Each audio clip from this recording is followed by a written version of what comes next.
wabarakatuh. Innal hamdalillah nahmaduhu wa nasta'inuhu wa nastaghfiruh wa na'udzu billahi min shururi anfusina wa min sayyiati a'malina. Man yahdihillahu fala mudilla lahu wa man yudlilhu fala hadiya lahu. Asyhadu an la ilaha illallah wahdahu la syarika lahu wa asyhadu anna Muhammadan 'abduhu wa rasuluh. Allahumma salli wa sallim ala nabiyyina Muhammadin wa ala alihi wa sahbihi wa man tabi'ahum bi ihsan ila yaumiddin, amma ba'd. Ikhwatal iman rahmati Allah Subhanahu wa taala, puji dan syukur kita kepada Allah Subhanahu wa taala yang telah memberikan limpahan rahmatnya, maghfirahnya, kenikmatan-kenikmatannya kepada kita semua, sehingga alhamdulillah Allah Subhanahu wa taala berikan kekuatan kepada kita. Allah Subhanahu wa taala berikan kekuatan pada hati kita agar kita bisa salat maghrib berjamaah sekarang, lalu kemudian Allah kuatkan kembali hati kita untuk tetap di tempat ini dalam rangka bermajlis ilmu, mendekatkan diri kita kepada Allah Subhanahu wa taala. Di mana Rasulullah sallallahu alaihi wasallam telah bersabda, "Majtama'a qaumun fi baitin min buyutillah." Tidaklah berkumpul suatu kaum di rumah-rumah Allah, wa hum yatluna kitaballah, di mana mereka membaca kitab Allah, membaca Al-Qur'anul Karim, wa yatadarasunahu bainahum, kemudian mereka pun mempelajari isi kandungannya dan berusaha untuk mengamalkannya dalam kehidupannya. Illa nazalat alaihimus sakinah, kecuali akan turun ketenangan kepada mereka, wa ghasyiyatuhumur rahmah, dan rahmat Allah Subhanahu wa taala terus bercucuran kepada mereka, wa haffathumul malaikah, dan para malaikat pun mengelilingi mereka, mendoakan kebaikan-kebaikan untuk mereka, wa dzakarahumullahu fiman indah, lalu kemudian Allah Subhanahu wa taala pun menyebutkan masing-masing nama para penuntut ilmu tersebut di hadapan para malaikatnya sebagai bentuk penghormatan dan kemuliaan bagi para penuntut ilmu. Kemudian salawat serta salam semoga Allah senantiasa mencurahkan kepada Nabiul Mustafa Nabi Muhammad sallallahu alaihi wasallam yang telah menjadi suri tauladan yang paling terbaik bagi kita semua, yang telah mencontohkan bagaimana cara untuk mendapatkan ridha Allah Subhanahu wa taala, yang telah memberikan contoh kepada kita bagaimana untuk menggapai rahmat dan surga Allah Subhanahu wa taala. Di mana Allah Subhanahu wa taala telah berfirman, "Qul in kuntum tuhibbunallah," katakanlah ya Muhammad, jikalau kalian benar-benar cinta kepada Allah, fattabi'uni, maka ikutilah Rasulullah sallallahu alaihi wasallam dalam akhlaknya, muamalahnya, ibadahnya, tazkiyatun nufusnya, pensucian hatinya, yuhibbukumullah, maka Allah pun akan cinta kepada kalian, wa yaghfir lakum dzunubakum, dan akan mengampuni dosa-dosa kalian. Baik, ikhwatul iman rahmati Allah Subhanahu wa taala, kita lanjutkan kembali pembahasan kita dan sekarang kita masuk pada surat Ad-Duha, ya. Surat Ad-Duha, ya, sebagaimana antum bisa lihat di buku antum, ya, surat yang ke-93 terdiri dari 11 ayat, ya. Adapun maknanya yaitu waktu duha, ya, waktu matahari sepenggalahan naik. Adapun berkenaan dengan status surat ini, ya, berkenaan dengan status surat ini, bahwasanya surat ini adalah surat Makkiyah, dan itu sepakat para ulama mengenai hal ini. Ya, surat Makkiyah artinya apa? Surat yang diturunkan sebelum Nabi Muhammad SAW hijrah ke kota Madinah. Dan itu bisa kita lihat dari sebab nuzulnya, ya, sebab turunnya ini, ya, sebab turunnya ayat ini, di mana disebutkan dalam sebuah riwayat, ya, disebutkan dalam sebuah riwayat apa? Ishtaka Rasulullah sallallahu alaihi wasallam, bahwasanya Rasulullah SAW itu pernah sakit. Falam yakum lailatain au salasan, dan Rasulullah SAW pada waktu itu enggak, ya, salat malam selama 2 hari atau 3 hari. Faja'at imra'atun, maka datanglah seorang wanita. Siapa? Ummu Jamil. Siapa Ummu Jamil? Istrinya Abu Lahab. Abu Jahal ya, istrinya Abu Lahab. Faqalat, lalu kemudian dia pun berkata, "Ya Muhammad, wahai Muhammad, inni la arju an yakuna syaitanuka qad tarakaka." Sesungguhnya aku berharap bahwasanya apa? Syaitanmu itu telah meninggalkanmu. Maksudnya di sini syaitan siapa? Malaikat. Ya, malaikat Jibril yang sering memberikan wahyu. Ya, lam arahu qurbaka mundu lailatain aw thalasan. Di mana ya aku tidak melihatnya berada di sisimu semenjak 2 hari atau 3 hari yang lalu. Ya. Dan ini seolah-olah apa? Ini celaan yang dipaparkan kepada Rasulullah sallallahu alaihi wasallam. Ya, maka turunlah firman Allah Subhanahu wa taala, "Wadduha," ya, demi waktu duha, "wal laili idza saja," demi malam ketika sudah sunyi, "ma wadda'aka rabbuka wa ma qala." Ya, dan Tuhanmu tidak meninggalkan engkau ya Muhammad, wa ma qala, dan tidak pula membencimu. Ya, seperti itu. Nah, sempat ya Rasulullah sallallahu alaihi wasallam pada waktu itu apa? Ya, terpengaruh dengan perkataan-perkataan tersebut. Diprovokasi, tambah lagi disebarin ke orang-orang. Ya, tambah lagi Nabi Muhammad pada waktu itu dalam keadaan sakit pula, kan gitu. Jadi artinya dalam keadaan seperti itu lebih terpengaruh. Tapi kemudian apa? Ya, Allah Subhanahu wa taala kuatkan Nabi Muhammad sallallahu alaihi wasallam, Allah kuatkan hatinya ya dengan apa? Diturunkan surat Ad-Duha ini. Ya, dengan diturunkan surat Ad-Duha. Lalu kemudian sekarang kita masuk kepada ayat yang pertama. Tadi apa? Sebab turunnya ya. Nah, itu sebab turunnya itu berkaitan dengan apa? Statusnya. Ya. Sebab turunnya ayat ini berkaitan dengan statusnya, di mana statusnya adalah surat Makkiyah. Artinya orang-orang yang diajak berdialog di sini adalah siapa? Ya, orang-orang kafir Quraisy. Ya, orang-orang kafir Quraisy, di mana orang-orang kafir Quraisy tadi, terutama si wanita yaitu Ummu Jamil tadi, telah apa? Telah menghina Nabi Muhammad SAW, telah mencela Nabi Muhammad SAW dan mengatakan bahwasanya apa? Syaitannya telah meninggalkannya. Ya, dengan perkataan yang tidak benar dan tidak baik. Jelas sampai sini Pak ya?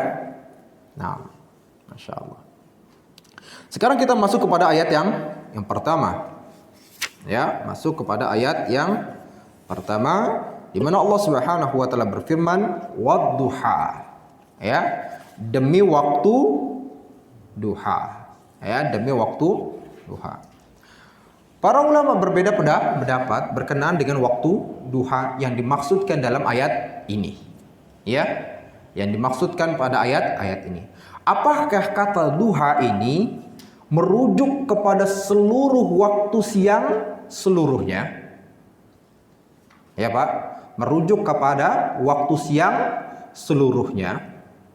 Karena ya, di dalam firman Allah Subhanahu wa taala yang lainnya, Allah katakan dengan waktu duha tapi merujuk kepada waktu siang seluruhnya. Di mana Allah Subhanahu wa taala berfirman dalam surat Al-A'raf ya ayat 98, apa kata Allah?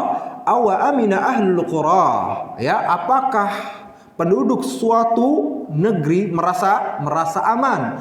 An ya'tiyahum ba'suna, ya, ketika azab kami ini akan menimpa mereka, duha wa hum yal'abun, di waktu duha sementara mereka pada waktu itu sedang bermain-main. Ya, awa amina ahlul qura an ya'tiyahum ba'suna duha wa hum yal'abun. Ya, apakah penduduk suatu negeri itu merasa aman ya akan azab Allah Subhanahu wa taala yang akan ditimpakan kepada mereka di waktu duha? Maksudnya apa? Di waktu siang ini seluruhnya, wahum yal'abun, sementara mereka dalam keadaan apa? Dalam keadaan bermain-main. Ya, kalau di ayat yang sebelumnya, di ayat 97 Allah katakan apa amina ahlul qura, ya, an ya'tiyahum ba'suna bayata wa hum naim. Ya seperti itu ya. Apakah penduduk suatu negeri merasa aman ya ketika azab kami ini akan ditimpakan kepada mereka bayatan di waktu malam wahum naimun, sementara mereka dalam keadaan tertidur. Nah ini balikannya Pak. Jadi ketika di ayat 97-nya Allah berbicara tentang malam, di waktu orang-orang itu tidur, tapi pada waktu itu mereka tidur merasa aman dari azab Allah Subhanahu wa taala. Setelah mereka melakukan kemaksiatan, kesyirikan dan lain sebagainya, di malam harinya mereka santai-santai saja, nggak merasa berdosa sama sekali. Ya, merasa aman dari azab Allah Subhanahu wa taala. Kan gitu. Baru kemudian di 98-nya Allah katakan apa? Awa amina ahlul qura an ya'tiyahum ba'suna duha wa hum yal'abun. Apakah penduduk suatu negeri merasa aman ketika kami akan timpakan suatu azab kepada mereka di waktu siang bahasanya. Tapi penyebutannya kata duha, tapi maknanya adalah apa? Siang keseluruhan. Kebalikan malam. Wahum yal'abun, ketika mereka sedang bermain ya kan seperti itu. Nah, ini pendapat para ulama berkenapa bahwasanya waktu duha ini maksudnya seluruh siang. Tapi juga tadi Masya Allah Pak, faedah ayat tadi ya menunjukkan kepada kita hati-hati ya, jangan merasa aman dari azab Allah Subhanahu wa taala. Baikkah itu di waktu malam ataukah di waktu siang ataupun dimanapun, di daratan, di lautan, di udara dan sebagainya, jangan pernah merasa aman dari azab Allah Subhanahu wa taala. Terkadang orang tidak merasa aman Terkadang orang tidak merasa aman ketika naik kapal atau naik pesawat. Sehingga baru naik kapal langsung astagfirullah. Gitu kan? Ya Pak. Pesawatnya kemudian geduk mau nambah lagi la haula wala quwata illa la ilaha illallah. Kan seperti itu. Nambah pula lagi duduk baca Al-Qur'an. Kalau baru baca Al-Qur'an 30 juz, kan gitu. Tapi maaf ya, setelah turun dari pesawat, dia kembali ke keluarganya, kembali ke rumahnya, apa yang dia lakukan? Kemaksiatan mulai dilakukan kembali. Ya. Karena apa? Karena sudah merasa aman. Ya. Karena seseorang sudah merasa aman. Nah, ini penyakit yang berbahaya, Pak. Ya, penyakit yang berbahaya adalah ketika seseorang sudah merasa aman dari azab Allah. Kalau dia merasa aman dari maksudnya? Aman dari cercaan manusia, merasa aman dari ini, aman dari itu, masih oke. Tapi kalau merasa aman dari azab Allah, ini begitu berbahaya. Ya, ini begitu berbahaya. Kalau sudah nggak ada lagi rasa takut kepada Allah Subhanahu wa taala, maka bagaimana mungkin dia akan menjauhkan dirinya dari berbagai kemaksiatan. Kan gitu. Dan ini yang menimpa orang-orang jahiliyah. Orang jahiliyah itu, orang-orang musyrik jahiliyah, kenapa mereka disebut jahiliyah, Pak? Apa arti jahiliyah? Bodoh. Ya, kebodohan ya. Tapi apakah mereka bodoh? Pak, apakah mereka bodoh? Ada mereka. Abu Jahal. Nah, Abu Jahal nih. Apa artinya Abu Jahal? Bapak kebodohan, kan seperti itu. Tapi apakah Abu Jahal orang bodoh? Pak, Abu Jahal pemimpin orang-orang kafir Quraisy, komandan besar dalam perang Badar. Terus apa lagi? Businessman, orang kaya, bangsawan. Tuh Abu Jahal. Bahkan sampai Rasulullah SAW berdoa kepada Allah, Allahumma aizil Islam bi ahadi umarain. Ya Allah, muliakanlah agama Islam ini dengan salah satu dari dua Umar, Amr bin Hisham, yaitu Abu Jahal, atau Umar bin Khattab, atau Umar bin Khattab. Ini kalau misalnya Abu Jahal itu orang bodoh, Pak, maka buat apa Rasulullah SAW sampai berdoa kepada Allah Subhanahu wa taala agar Abu Jahal masuk Islam? Antum kira-kira, maaf nih ngomongnya, kira-kira antum seneng nggak berkumpul dengan orang yang bodoh?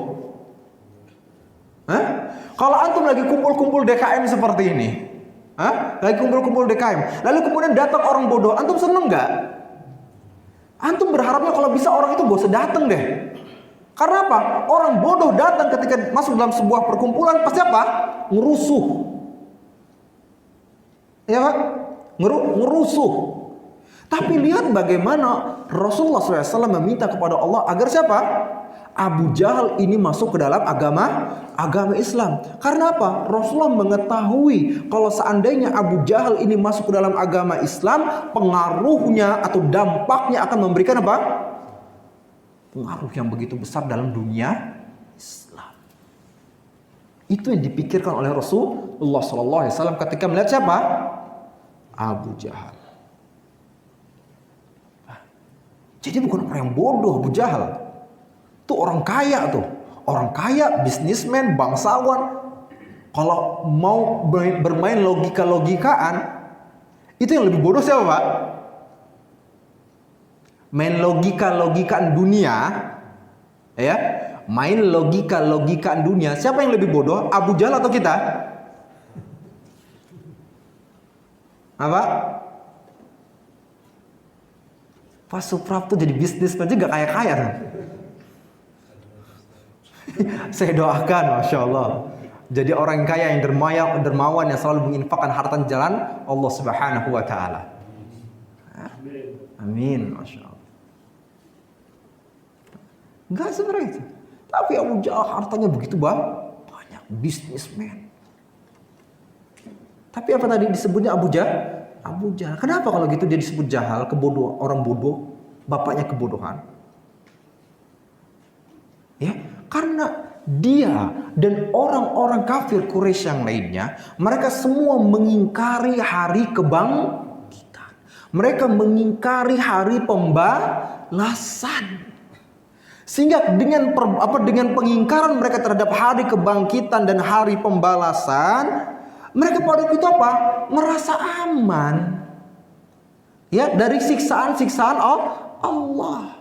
Sehingga akhirnya apa? Segala perbuatan kemaksiatan, segala hawa nafsu kebinatangan itu mereka keluarkan semuanya. Ya kan gitu. Berzina iya, membunuh iya, minum khamr oke. Apa lagi Pak? Riba harus wajib kata mereka. Iya kan gitu.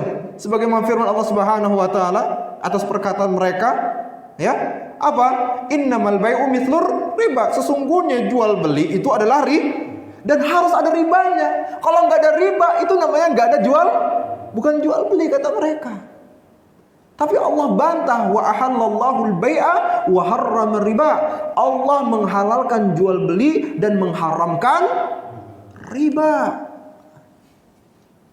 Kan gitu. Riba, oke, di mana-mana riba pokoknya semua. Apa lagi, Pak? Kesyirikan, wah, wajib. Ini surah itu.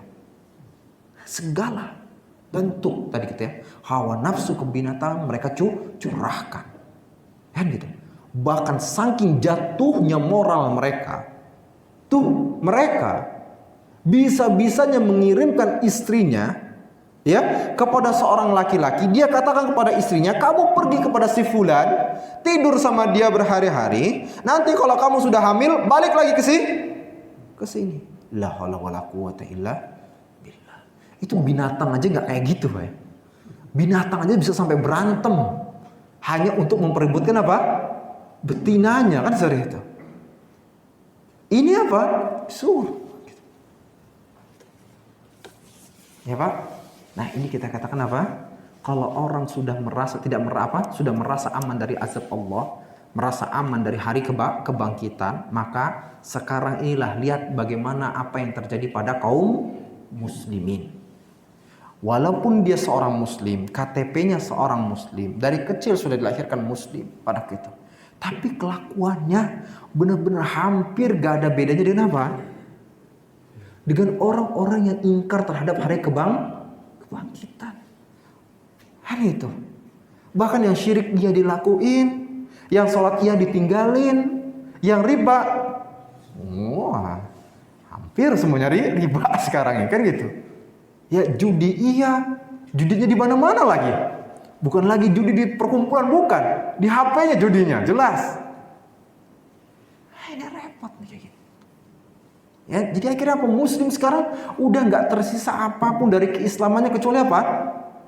Nama di KTP-nya aja. Itu makanya orang-orang nyebut dengan istilah apa? Islam KTP.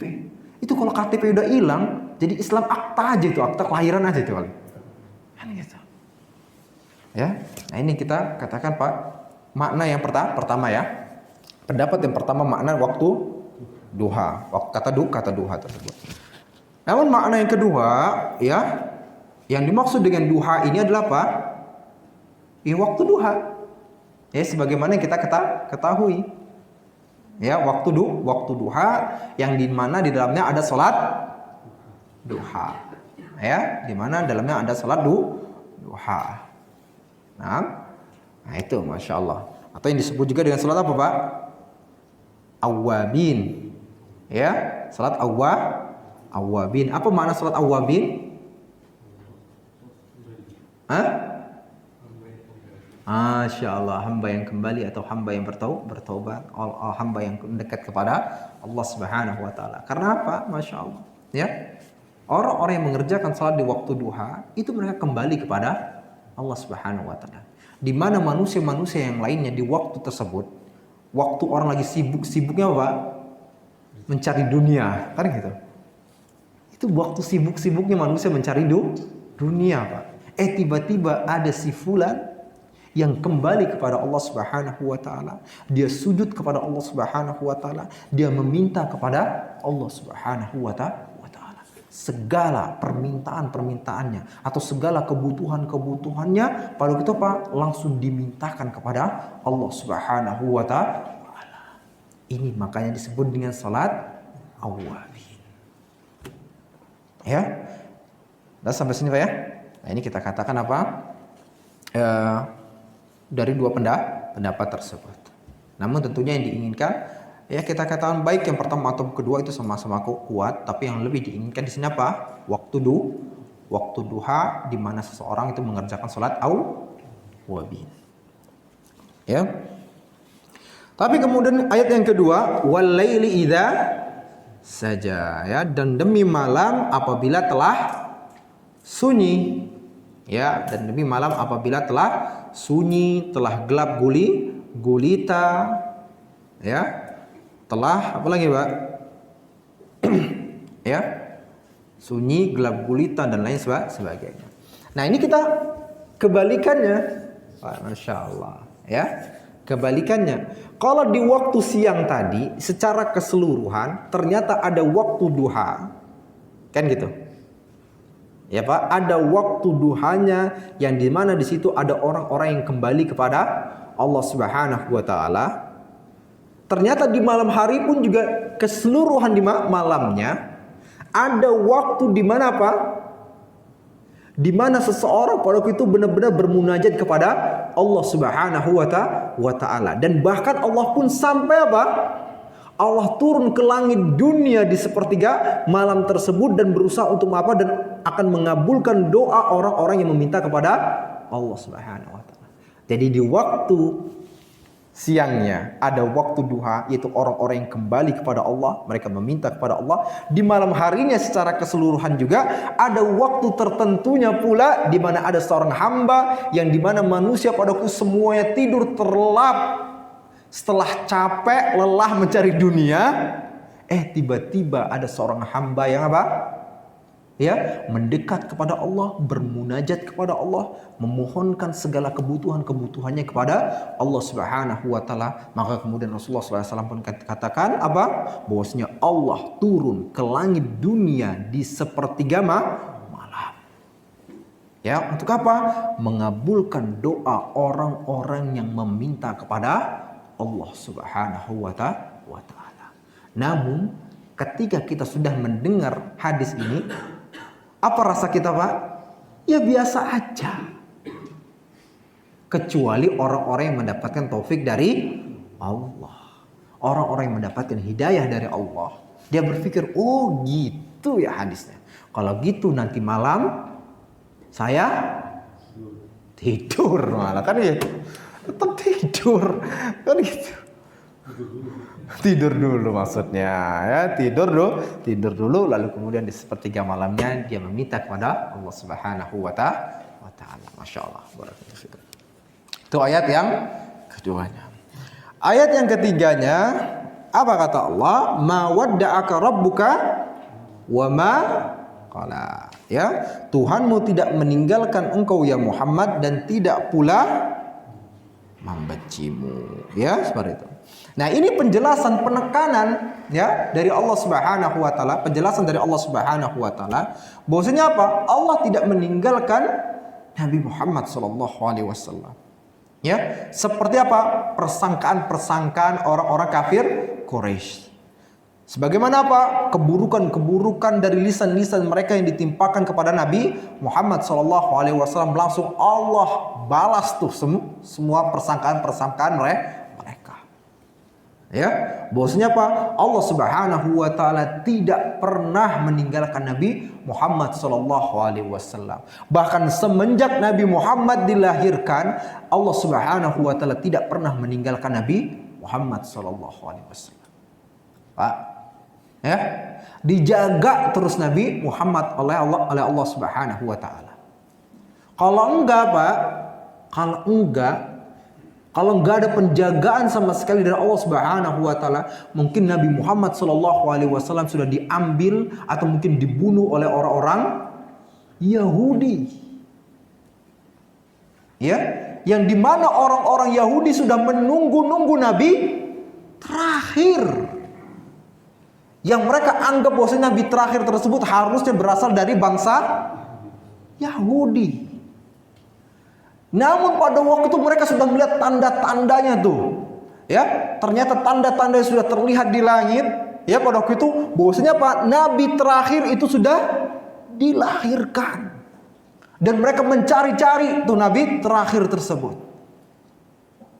Ya, mencari-cari Nabi terakhir tersebut.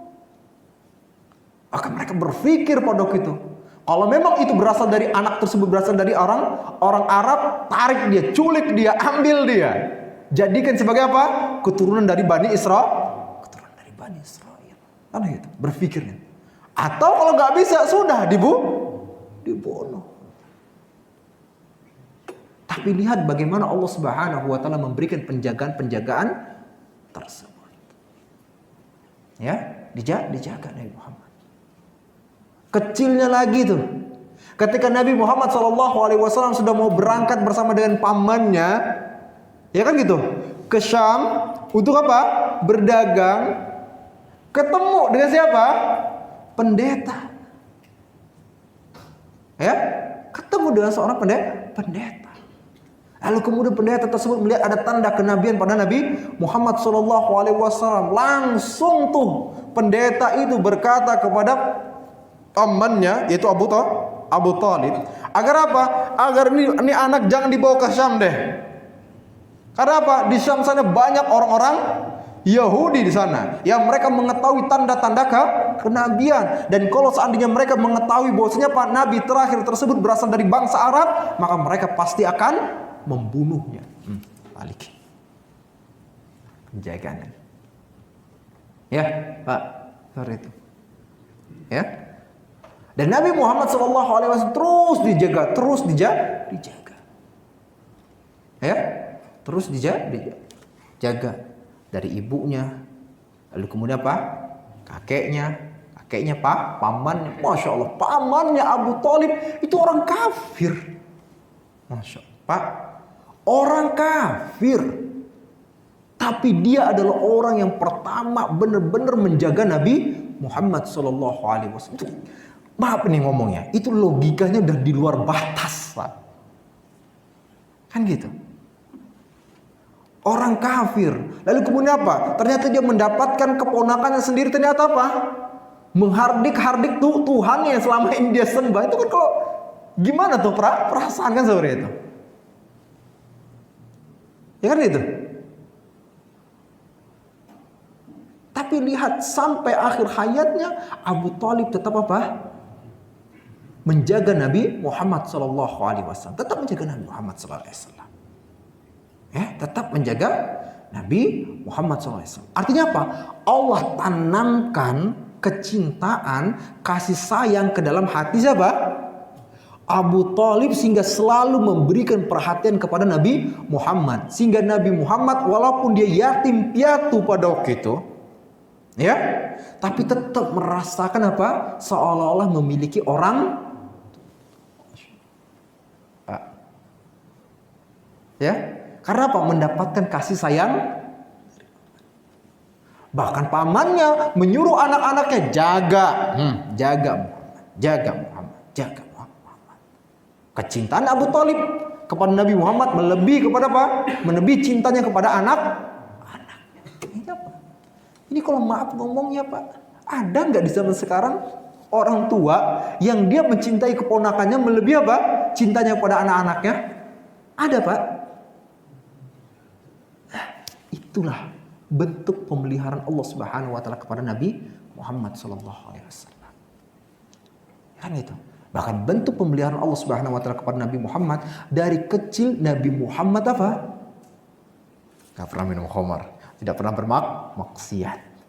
Ya, sekalinya ingin melakukan apa? Pengen, ya sama kayak anak-anak atau remaja-remaja yang lainnya, pengen lihat acara-acara pesta-pesta jahiliyah, sudah mau berangkat Allah tidurkan. Ya, Allah tidurkan. Tuh, penjagaan Allah Subhanahu wa taala. Maka Allah kuatkan, Allah beritahukan kepada Nabi Muhammad, "Ma wadda'aka rabbuka wa ma qala." Tuhanmu tidak pernah meninggalkan engkau ya Muhammad, wa ma qala, dan juga tidak pernah membencimu. Naam.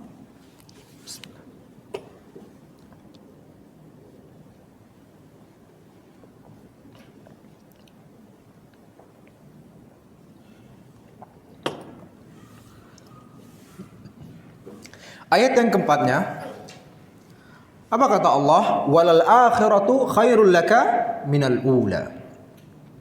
Dan sungguh yang kemudian itu lebih baik bagimu daripada yang permulaan. Ya. Tentu secara makna, secara zahirnya yang langsung kepada otak kita, ya, bahwasanya apa? Kehidupan akhirat itu lebih baik dibandingkan kehidupan dunia. Itu makna secara globalnya, ya, dan itulah kenyataannya bahwasanya kehidupan akhirat, ya, di dalam surga dengan segala kenikmatan-kenikmatannya itu lebih baik dibandingkan kehidupan dunia. Ya, manusia dengan segala kenikmatan-kenikmatan yang ada di dunia tetap dia menjadi berat nggak Pak? Pak, berat ya? Presiden dengan segala kenikmatan-kenikmatan yang dia dapatkan tetap melelahkan. Raja dengan segala kenikmatan-kenikmatan yang dia lakukan tetap melelahkan. Lelah. Ya Pak. Habis makan banyak aja lelah nggak dia? Lelah. Lihat di dunia ini. Ya. Habis makan nikmat-nikmat dan sebagainya capek, lelah. Ya. Habis healing, shopping kemana misalnya, bersenang-senang dia nih. Ya. Kemana, ke tempat ini dan sebagainya, lelah. Apalagi Pak? Ya, bersama dengan istrinya, istri 1, 2, 3, 4-nya, lelah. Masya Allah. Kebanyakan. Belum ya konflik-konfliknya, gitu ya, berantem ya dan sebagainya, lelah. Hanya kelihatan aja di luar menyenangkan. Itu jangan ini Pak ya. Jangan tergiur. Capek, lelah. Berantem ya. Ada gitu ya. Semuanya Pak lelah di dunia ini. Ya, semua lelah. Jadi kita katakan bahkan orang, maaf ngomong, bahkan orang tidur-tiduran, tidur lelah nggak? Lelah, Masya Allah. Coba tanyakan kepada para pasien di rumah sakit anak. Kan gitu.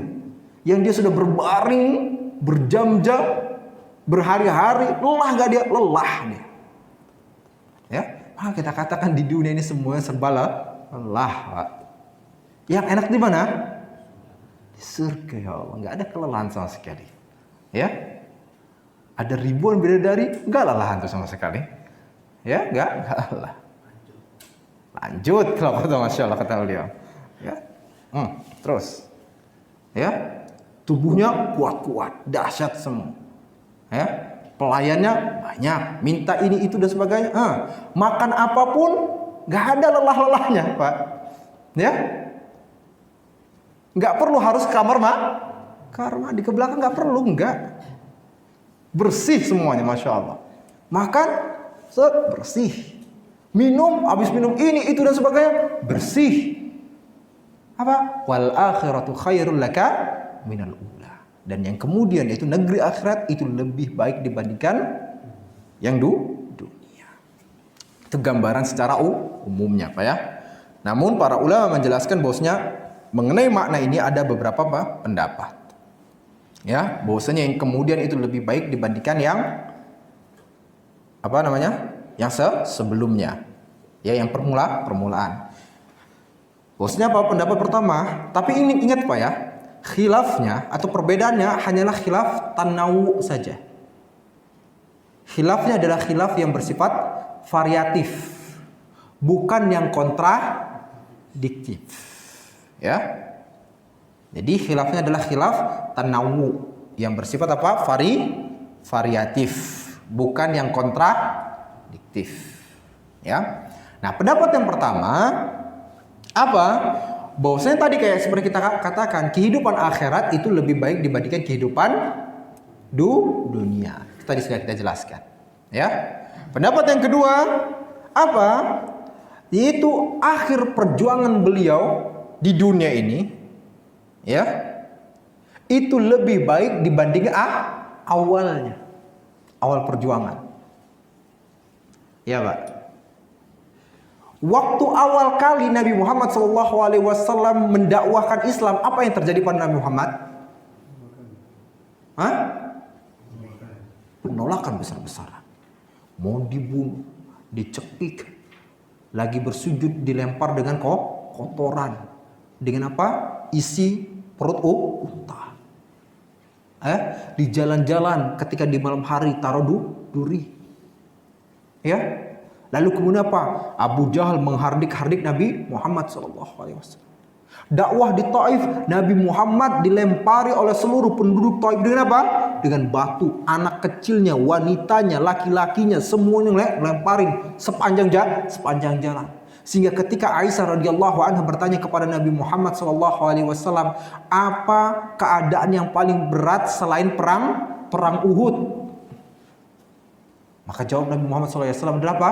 Ketika Nabi Muhammad SAW mendakwahkan keislaman ke negeri Taif. Berat banget tuh. Satu penduduk, Pak. Bukan 10 orang. Atau bukan seluruh tempat ini, bukan. Satu komplek, bukan.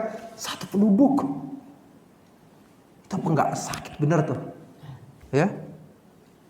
Itu datang, Pak, malaikat Jibril dengan siapa? Malaikat gunung. Kan gitu. Dan ditawarkan kepada Nabi Muhammad SAW untuk apa? Membinasakan seluruh penduduk Taif. Itu saya rasa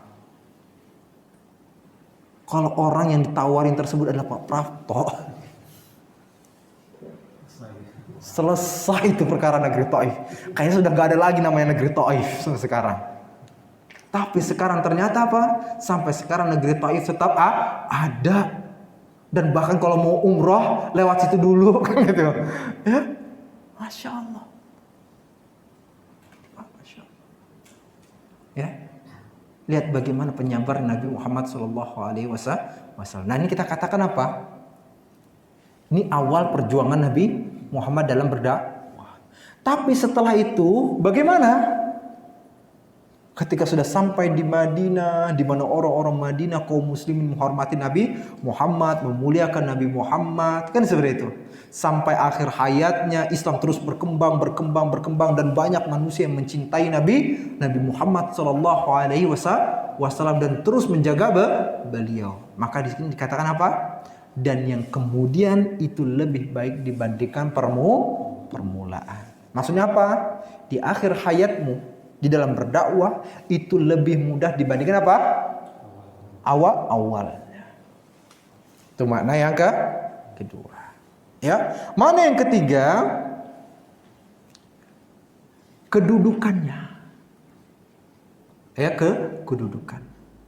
Bahwasanya kedudukan Nabi Muhammad SAW yang di kemudian atau di akhir hayatnya itu lebih baik, lebih tinggi, lebih mulia dibandingkan di awal keislaman. Kita tahu Nabi Muhammad SAW, Pak, semakin hari, semakin tahun berlalu, semakin Nabi Muhammad SAW mulia, Pak. Dan kehidupan Nabi Muhammad SAW dipenuhi dengan kemuliaan. Dan kemudian itu akan terus meninggi dengan apa? Berlalunya waktu.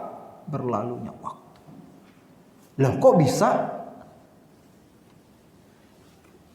Ringkasnya aja deh, mudahnya saja.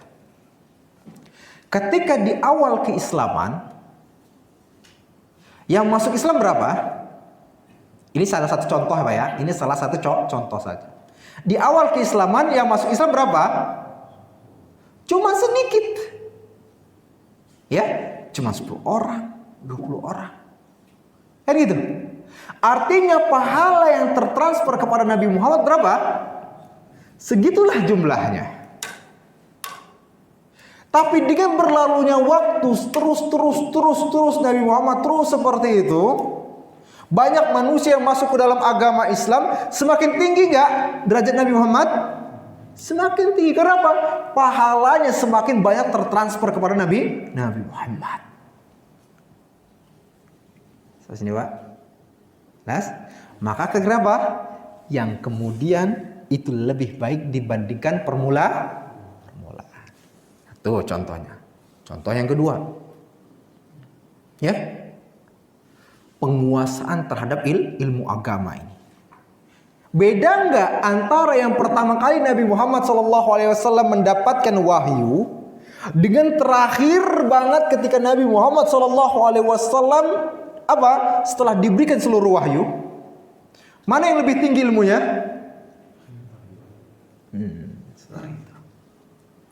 Ya, maka yang kemudian itu lebih baik dibandingkan yang permulaan.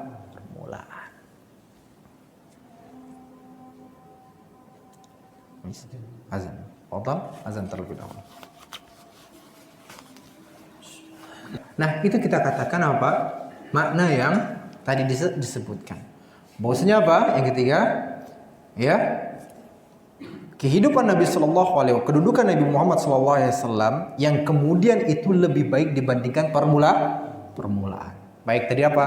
Dari sisi dakwah, dari sisi pahala, dari sisi apa lagi Pak? Dari sisi ilmu, ya, bahkan dari sisi kematangan, ya Pak, dari sisi kematangan, maksudnya apa? Kematangan sifat, kedermawanan, kan seperti itu. Itu apa? Yang terakhir itu lebih mulia dibandingkan yang awal, lebih baik. Buktinya apa? Jelas, gitu. Setelah Al-Quran itu tersampaikan kepada Nabi Muhammad SAW secara keseluruhan, Nabi Muhammad adalah orang yang paling dermawan di seluruh dunia ini. Kan itu, orang yang benar-benar paling dermawan, ya, orang yang benar-benar paling ibadahnya paling kuat, ya kan, terus seperti itu. Sehingga kalau kita dapatkan, masya Allah, pada surat apa Pak? An-Nasr, ya gitu. Apa surat An-Nasr ayat pertamanya? Idza jaa nasrullahi wal fath wa ra'aitan nasa yadkhuluna fi dinillahi afwaja, dan engkau ya Muhammad akan melihat manusia berbondong-bondong masuk ke dalam agama Islam. Terus apa? Setelah itu? Fasabbih bihamdi rabbika wastaghfir innahu kana tawwaba. Ya. Setelah diberitahukan bahwasanya manusia akan masuk, coba Pak bayangin. Idza jaa nasrullahi wal fath, apabila telah datang pertolongan Allah Subhanahu wa taala dan kemenangan. Tuh, kemenangan tuh ya, Fatu Makkah. Wa ra'aitan nasa yadkhuluna fi dinillahi afwaja. Lalu kemudian gitu ya. Ya, kemudian engkau melihat manusia berbondong-bondong masuk ke dalam agama Islam. Lalu apa kemudian? Fasabbih bihamdi rabbika wastaghfir. Lalu kemudian bertasbihlah kepada Allah Subhanahu wa taala, memujinya dan meminta ampunan. Innahu kana tawwaba. Ya, sesungguhnya Nabi Muhammad sallallahu alaihi wasallam, sesungguhnya Allah Subhanahu wa taala benar-benar Maha Pengampun. Pertanyaannya Pak gitu ya. Lihat bagaimana Nabi Muhammad sallallahu alaihi wasallam ya ternyata sampai akhir hayatnya pun setelah apa? Setelah kemuliaan demi kemuliaan, kemuliaan demi kemuliaan lagi terus terpenuhi dalam kehidupan Nabi Muhammad. Ternyata Allah perintahkan kepada Nabi Muhammad pun untuk menutup akhir kehidupan dan kehidupan yang penuh dengan kemuliaan ini dengan apa? Dengan apa? Istighfar. Ya, menutup kemuliaan-kemuliaan dengan istighfar sampai akhir hayatnya pun apa? Nabi Muhammad SAW dalam keadaan baik.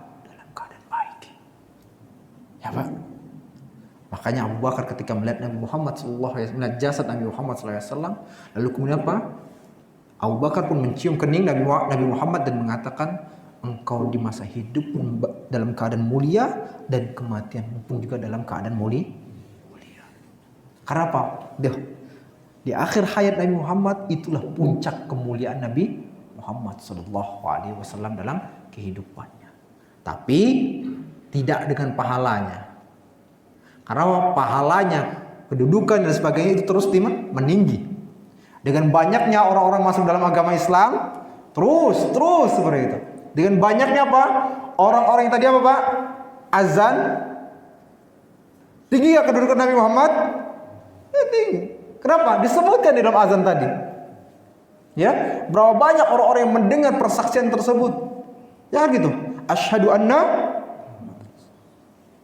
dan semakin tinggi kedudukan Nabi Muhammad sallallahu alaihi wasallam. Nah, ini kita katakan apa? 3 pendapat berkenaan tentang apa Pak tadi? Ayat wal akhiratu khairul laka minal ula. Dan yang kemudian itu lebih baik dibandingkan permulaan. Lalu kemudian pada ayat yang kelimanya, wala saufa yu'tika rabbuka fatarallah. Dan sungguh kelak Tuhanmu pasti memberikan karunia-Nya kepadamu sehingga engkau menjadi puas. Ya. Nah, Pak, pada ayat yang kelima ini, Allah menguatkan kembali, Pak. Ya, menguatkan kembali atas janji Allah Subhanahu wa taala yang tidak meninggalkan apa? Nabi Muhammad sallallahu alaihi wasallam, yang tidak membenci Nabi Muhammad sallallahu alaihi wasallam dan menyanggah apa tadi? Persangkaan orang-orang kafir tadi, menyanggah seluruh apa? Penghinaan orang-orang kafir tadi kepada Nabi Muhammad sallallahu alaihi wasallam. Pada ayat yang kelima ya Allah kuatkan lagi. Bahwasanya apa? Allah Subhanahu wa taala akan memberikan karunia yang begitu besar kepada Nabi Muhammad SAW kelak sampai Nabi Muhammad itu benar-benar puas. Ya Pak. Ya, sampai benar-benar puas.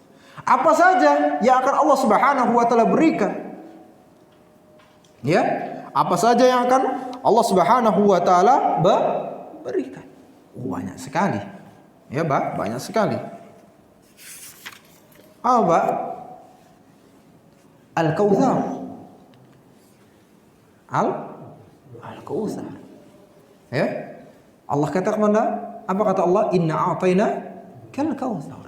Sesungguhnya kami akan memberikan kepadamu apa?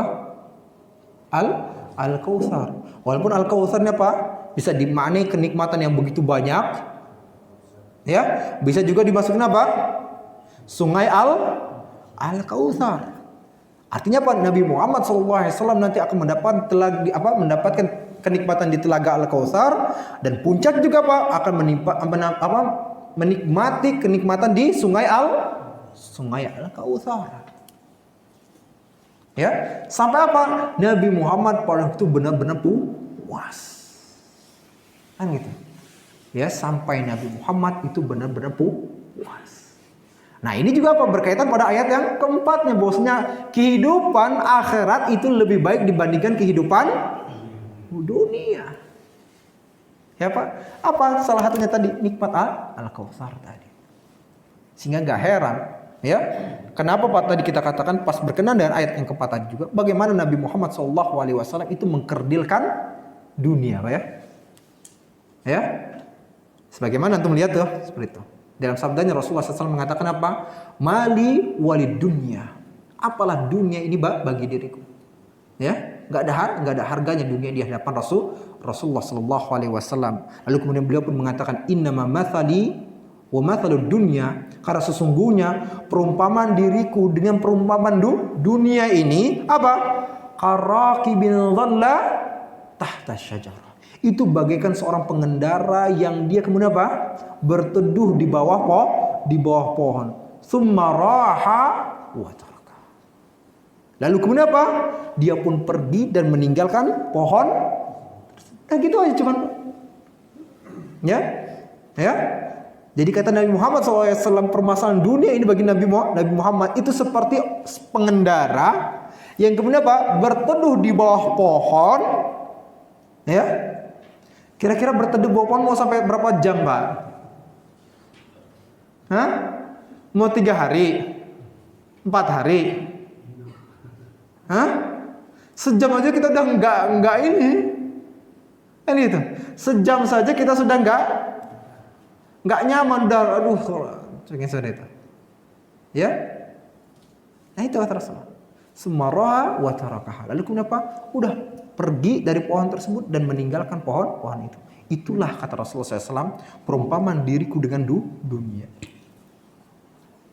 Ya. Jadi bagaimana Rasulullah SAW itu benar-benar mengharapkan apa? Kenikmatan dari Allah Subhanahu wa taala yang begitu besar di negeri akhirat. Makanya ketika di akhir hayatnya, ya, di akhir hayat Nabi Muhammad SAW, ketika, dan ini Pak ya, dan ini seluruh nabi dan rasul. Seluruh nabi dan rasul tidak ada di antara mereka langsung cabut saja nyawanya, tidak Pak. Ya, nabi dan rasul sebelum mereka dicabut nyawanya diberikan pilihan terlebih dahulu. Ya, mau tetap hidup atau apa? Kembali kepada Allah Subhanahu wa taala. Ya, itu pilihan. Kepada siapa tadi? Para nabi dan rasul. Dan itu pun juga dipilihkan kepada Nabi Muhammad SAW. Ya, mau tetap abadi di dunia, kan seperti itu? Atau apa? Kembali kepada Allah Subhanahu wa taala. Maka kemudian beliau pun mengatakan apa? Ila rafiqil a'la. Ila rafiqil a'la. Saya mau kembali kepada Allah. Saya mau kembali kepada Allah. Karena apa? Dunia lelah. Ya, lelah. Nabi Muhammad mengatakan, walaupun orang-orang begitu sayang kepada beliau, Abu Bakar begitu sayang, Umar begitu sayang, Utsman begitu sayang, ya, Ali bin Abi Thalib begitu sayang, para sahabat itu semua sayang kepada Rasulullah, tapi tetap Rasulullah mengatakan dunia ini berat dan melelahkan. Yang enak di mana? Di akhirat.